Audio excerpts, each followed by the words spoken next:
ako sa basura namin guys, sinasegregate namin. Kasi pagdating doon sa basurahan, dapat magkakahiwa-hiwalay yung mga basura. Bawal kasi dito yung halo-halo. So, dito pa lang sa bahay, sinasegregate ko na. Hindi kagaya ng mga iba na ang ginagawa nila, saka lang nila sinasegregate pag nandun na sila. Pero, ang ginagawa namin ni husband, pinaghiwa-hiwalay na namin dito pa lang sa bahay para pagdating doon, madali na lang kaming magtapon sa bawat drum. So, kaganito, itong paper bag ko na to guys, mga ano lang to, for the paper lang siya. So, for the paper, tapos meron ako yung parang sa, lahat ito, plastic naman, and then yung mga,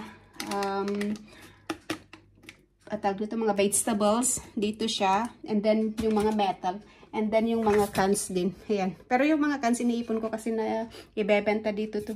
So may machine sila. Doon namin ilalagay yung yung mga cans na yan. So iniipon ko yan pag umiinom si husband ng beer or yung mga drinks, parang mga energy drinks, yung mga kaganito.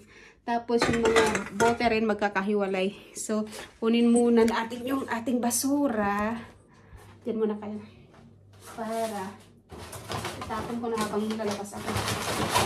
Kagaya nito, isang ko na lang na ganyan, and then ito ipapalit ko to.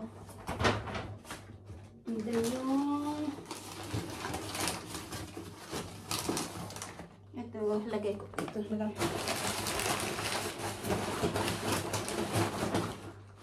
Pero yung sa guys, dito yung mga ganito, libre lang siya.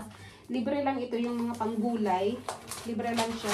Pwede mong kunin doon sa mga department store, diba dito? Mga grocery store. Libre lang siya. Kaya, pag naubusan, doon ako kumukuha. Marami yung, parang yung isang bundle guys, mahigit 100 pieces na yun. So, marami na yun.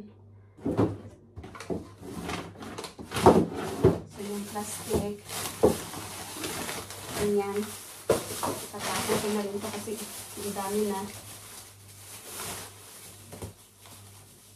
Ayan guys. And then, basurahan. So, ganun lang yung basurahan ko para mas mabilis magtapon ng basura pag nandun na ako.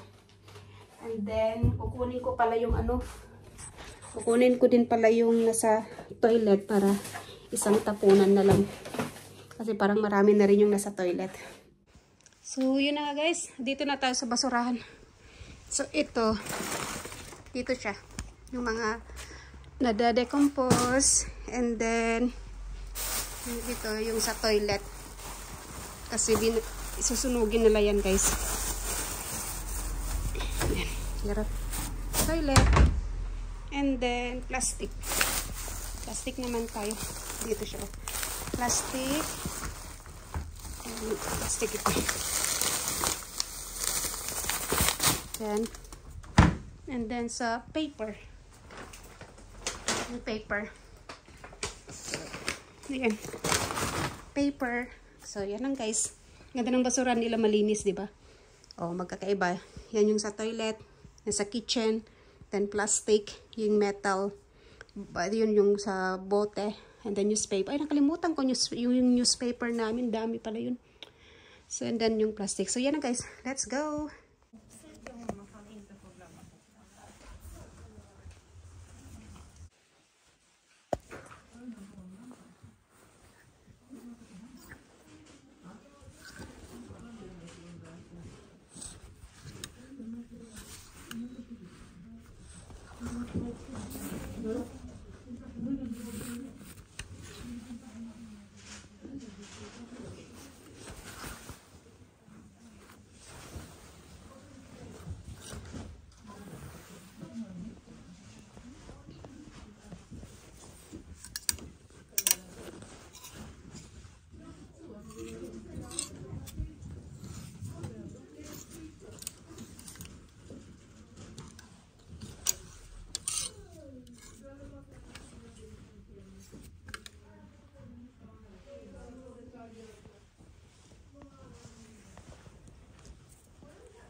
Guys, tapos na ako doon sa tindahan.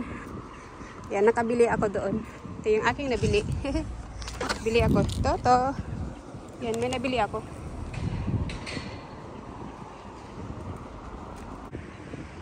Buti maaano ngayon guys, hindi umulan. Kaya nakalabas ako. Ilang araw ko nang inantay na hinto yung ulan. Tapos ngayon, nung nakita kong maganda yung weather, makulimlim pero walang ulan. Okay na yun guys. Kaya yun, nakapag-walking ulit ako. Lakad-lakad ulit ako. And dun sa tindahan kanina, ang daming tao doon. Daming tao doon kanina guys. Ayan. Maraming mga sasakyan ngayon sa highway kasi week, ano siya, hindi maulan. Kaya yung mga tao, labas sila.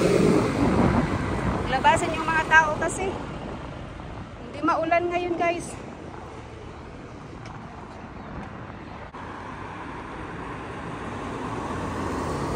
Tingnan niyo tong puno na to guys. Oh, ang ganda. Ang ganda niya tingnan. Ang ganda talaga. Yung parang ano siya. Ang ganda talaga niya tingnan guys. Oh. Sa ilalim ako niyan. Ang ganda talaga. Parang plastic na lang siya. Oh. Grabe. Guys, tingnan ito yung dinadaanan ko. Ang ganda ng mga puno. Grabe. Oh, tingnan nyo. Napakaganda yung mga puno guys. Oh. Yan, ang ganda, fall weather na. Ang ganda talaga. Ang sarap kaka-enjoy maglakad sa ilalim. Kasi tingnan niyo siya. Grabe. Tapos maganda yung weather. Kasi mahangin.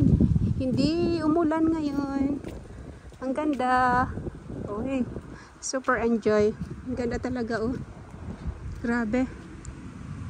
Ang ganda talaga, oh. Tapos yung mga dahon, ayan na siya, oh.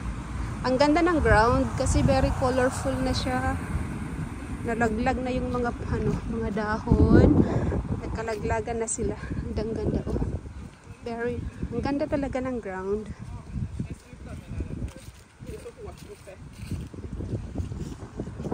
Ayan guys, oh, ang ganda.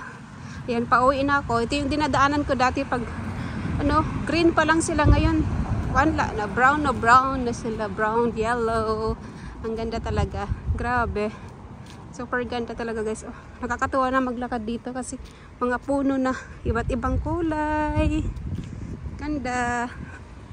Uwi na tayo guys, lapit na ako sa bahay. So finally guys, I'm back home. Dito na ako sa bahay. Nag-ikot-ikot muna ako sa labas bago ako umuwi kasi natutuwa ako sa mga sa mga puno, kaya nag-ikot-ikot muna ako. So habang nag-iikot ako, kausap ko yung pamilya ko sa Pilipinas, and then yan pinapakita ko sa kanila yung mga puno, yung dito sa sa main highway, kasi ang ganda kasi diyan sa main highway guys. Malapit lang kasi kami diyan sa center. So pinakita ko dun sa pinakita ko yun sa tatay ko, and then dun sa kapatid ko dun sa ate ko. Sabi ko ang ganda-ganda ng mga puno. So at least nakikita din nila bang yung malayo ako, nakikita nila yung autumn weather. So ito pala yung nabili ko kanina dun sa tindahan. After ko magtapon ng basura, dumiretso na ako dun sa outlet kasi sabi ko sa husband ko, maganda yung weather ngayon, pupunta ko sa outlet kasi hindi umuulan, kasi wala kasi akong buta, yung yung buta sa atin pang ulan, so wala ako, kaya sinamantala ko ngayong hindi umulan, naglakad ako. Mabilisan nga lang ako kasi sabi ko baka ulan, may dala-dala akong payong, so parang ako lang yata laging may dala-dalang payong sa kalsada pag ako naglalakad. And then ito guys yung ating nabili. Ako medyo nagtagal doon kasi pag Sabado kasi maaga sila nagsasarado, parang 2 hours early sila nagsasarado. Normally kasi nagsasarado sila ng 5, tapos today 2, so 3 hours pala.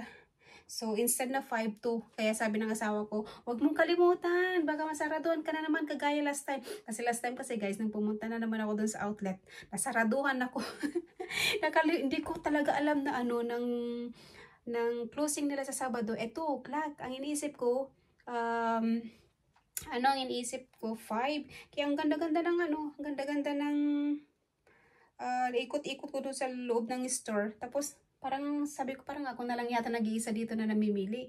And then mamaya, nag-lock na sila. And then, nung pumunta sa loob yung isang matanda doon, kasi may ano doon, yung pintuan papunta doon sa showroom nila. Kita niya ako, sabi ko, hala, may tao pa pala dito. Nandito ka pa pala. Tapos sabi niya, sarado ng tindahan. Kaya yun, buti na lang, nagbilis-bilis ako. Kung ano yung nabitbit ko na parang isa lang yata yung naano ko. So yun, binayaran ko na bilis-bilis ako. Tawang-tawa ko talaga.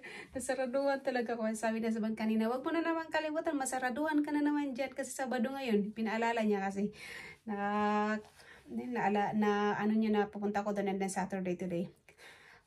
Buti na lang, nakalabas ako noon nung nasaraduhan ako. Buti nakita ko ng matanda. So ito pala guys yung nabili ko. Bili ako ng jogging pants. Ayan.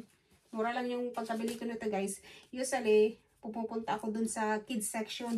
Yun ang technique guys na ano ko, na discover ko. Kasi usually dito, dun sa outlet na pinupuntahan ko, yung sa kids section, mas mura talaga ang mga damit. Parang 3 times less sa damit ng mga adults. Kasi dun sa mga adults guys, ang medyo mahal doon. Mga 45, 50, 65, 100 something ganun. And then, doon sa mga kids section, ang mumura, tig 15 lang. Mga 15, mga ganun. Yung pinakamahal talaga doon sa kids section is 25, mga ganun.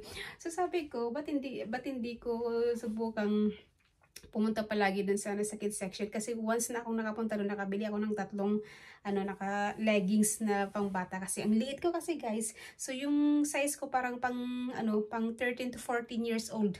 'Di ba? So na-discover ko, sabi ko sa husband ko, alam mo kung saan ako mabili? Pupunta na ako palagi doon sa my kids section kasi nandun yung mga size ko. Yun nga. So today, pumunta na naman ako doon guys. O yan. Nabili na naman ako. Jogging pants. Pang winter. Pang kids section dito guys. Ayan, H&M siya.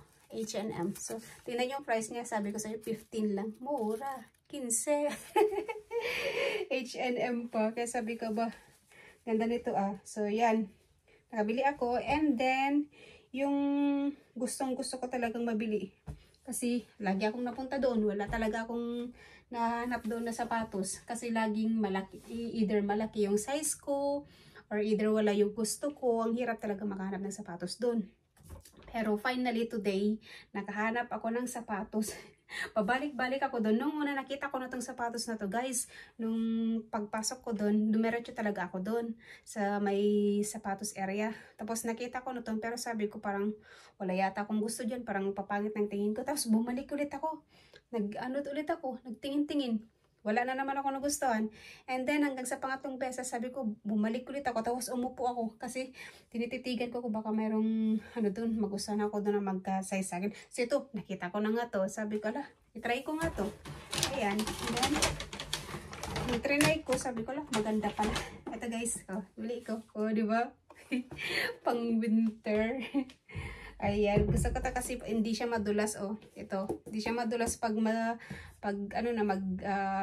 i-snow na guys. Medyo madulas yung kalsada daw, mag-a-icing sabi ng asawa ko, parang mag-yellow daw pag ewan ko. Tapos yun, sabi niya, dapat bili ka ng sapatos na yung hindi siya madulas kasi pag papasok ka na sa school, kailangan mo yun. Tapos yun, nakahanap ako talaga doon. Ayan, ganda talaga ng sapatos na nabili ko guys, ano to, 37. Usually ang size ko 36. 35, 36 yung size ko. Kaya lang, ito 37. Pero okay naman kasi pwede ko siyang pahigpitan dito. Ayan, pahigpitan ko siya dito. So, pwede na. So, yun guys. Kahanap ko ng sapatos ko talaga. Nung trinay ko doon, sabi ko lang, ganda pala ng sapatos na to. Kasi minsan kasi pag tinitingnan lang natin, parang ang pangit-pangit. Pero, dapat itry pala natin para sa ganon makita natin talaga kung bagay sa atin or comfortable o basta. So yun guys, super happy, nakahanap ako ng pang winter. Ito, tamang-tama, katerno ng aking sweater. So yan na guys. Tapos sinext ko yung asawa ko, nakahanap na ako ng sapatos na pang winter. So sabi niya, buti naman. Mapili kasi ako sa sapatos guys, kahit gaano kaganda, kung talagang ayaw ko yung sapatos, hindi ko yan bibilhin. So, yun na nga guys, pahapon na, and then 4 o'clock nandito yung asawa ko, then magluluto ako ng sinigang. Kasi bumili kami kahapon ng ng manok. So, tsaka cabbage and potato kasi plano kong magluto ulit ng sinigang. So yun, magluto ako ng sinigang para mamaya pagdating niya kakain na lang kami. So, yan guys, thanks for watching again. Maraming salamat talaga guys sa palagi yung panunod sa aking video. Kahit konti pa lang tayo, in God's will guys, dadami pa rin tayo. Pag ma-reach ko talaga yung 6,000 subscriber by December, magpapag-giveaways talaga ako guys. Yan, sa mga laging nanonood sa akin, magpag-giveaways talaga ako guys through GCash. Ayan, sa December. So, thanks on watching again. God bless everyone and bye-bye!